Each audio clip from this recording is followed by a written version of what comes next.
Hello students, this is the part 3 of chapter 2, Journey from Primitive Man to Settled Life. Our main focus was based on hunting activities and food gathering. However, as we said, by 12,000 years, around 12,000 years ago, what happened? There was a kind of climate change, and this climate change made the environment much warmer. As a result, there were more of grasslands that came up. So, since there were more of grasslands that came up, there was requirement for a kind of settled lifestyle, and to promote that, what happened was there was the practice of farming that evolved. So when we say there was practice of farming that evolved, what was the requirements? First was the requirement to identify the edible parts. So you have, let's say, 10 crops, but it would have to identify what part of the crop is edible. So that was the first they did. Identifying the edible parts of the crop, then they try to explain or understand how the seeds break. Plants grow from the seeds. So if only you saw that you would have a plant that would come up, so that was something they tried to understand. Again, they tried to understand all the thought. There was requirement of water for the plants to be cultivated.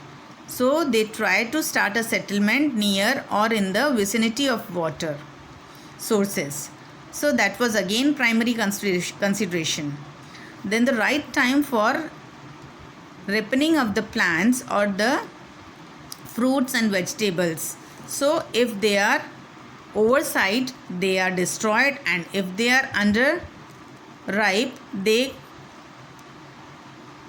could not be cooked. So they were looking for an optimum ripening of the crops, mainly the fruits and the vegetables, and finally to see that their farmlands or the agriculture is safe. They tried to tame the animals, and they tame the animals is lieu of the fact that they considered this to be safe from the wild animals. So these tamed animals could protect their grasslands or protect their farms from the attack of wild animals. So they started to practice taming the animals for certain purposes. So they understood that the milk could be used, the hides or the skin could be used for the animals. They could be used to fare away or to repel away another insects or another small animals in the region. So that was the basic idea, that they started taming the animals. Now to tame the animals, they had to leave the food for them. So that was again a requirement. And where did this food came from? This food came again from the farming practices that they had.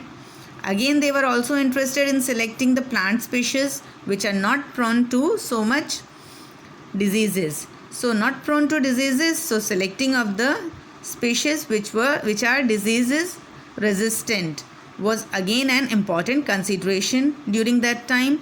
And also they tried to preserve the seeds so that they could be used in another season.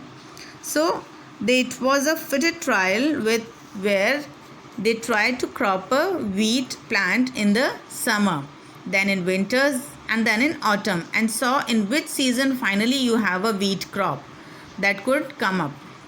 So you had the preservation of the seeds that is started. So slowly and gradually they realized that seeds could not be grown in all the seasons. So there are specific seasons for specific crops, and therefore to reach up to that season you have to preserve the seeds in one way or the other. So they started preserving the seeds for the crops. Now what were the earliest crop they did? The earliest crops were wheat and barley, and the earliest animals they tamed were sheep and goat. So there were the two animals and the two crops, those were most popular. However, the first animal that was tamed was the dog. So these are the basic idea behind the practice of farming and a kind of settled life that is started up post Neolithic period. Now, to help all this, there was an important element that was storage, because when I am saying preserving the seeds, collecting the food, grains, all of these require storage. So storage was an important element at that time. So how did they store? They either stored in the clay pots or in the earthen pots. That's what we see. They also created baskets made of the woods and the bars. So you have the baskets that were there or attractively. What they did is they dig holes in the ground, and they dug holes in the ground and they kept the granaries in the holes that they had created in the ground. Now here are list of some of the sites where you have some of the evidences that are formed. You can see in your book also it is given. So let's see. Burzahum, which is in present day Kashmir, you had remains of wheat, lentil, dogs, cattle, sheep, goat and buffalo that were seen. In Chiran, that is in present day Bihar, you have seen green barley, green gram, barley, buffalo, and on that were seen. So you have a kind of list which corresponds to the various regions in India during the Paleolithic period and later during the Mesolithic times, where you have the evidences of what kind of a domestication of plants and animals took place. Now with all this, you had a kind of settled life, as I said, and this seed in tree life led to farming and herding. So you had animal herds that were created, you had farming practices that it is charted. Now a good example is Burzahum, which is in the present day Kashmir. What they used to do is they used to create pit houses. Now these pit houses are the houses which are dug into the ground. So when you are digging the house into the ground, what you are doing? You are protecting yourself from the cold waves that are coming. So these ground homes help them to protect them from cold waves that are coming, and they also created the steps that could lead to the house. So there was creation of steps that were seen. Now what was the difference during the Neolithic period as seen from the Paleolithic? So we saw the Stone Age is divided into three: the Paleolithic age, the Mesolithic age and the Neolithic age. With the Neolithic, we say technically the farming started. However, there were no strong evidences which suggest exactly what period the farming and the taming of animals started. But most probably we say it was during the Neolithic period, because during that time you have fine cutting of the edges of tools that were seen, and because of this fine cutting of the edges, the tools that they made were used for mortars and pestles, and these help to grind the grains. So you have cutting of the grains, creating breaking down of the grains that was done during the Neolithic age, because the tools they used were very sharp and fine. And finally, as we said, they used pots for storage seeds, grains for the year round supply, and again weaving and cloth weaving started during this time. Now what were the customs and practices? Most of the people lived in groups. These groups were known as tribes. Tribes were headed by the leaders, and they had a kind of rich culture traditions during the period. Now, women were mainly in charge of the agricultural work, preparing the ground, sowing the seeds, husking, grinding the grains, etc. Children used to water the plants and then drive away or move away the animals from the farms. However, men used to herd the animals in search of pasture. So they used to take away the animals and take them for pasturing. Children also used to help men with taking small flocks along with them. However, there were certain activities in which both men and women were involved. For example, cleaning of animals, milking, making the pots, baskets and huts or the tools for hunting.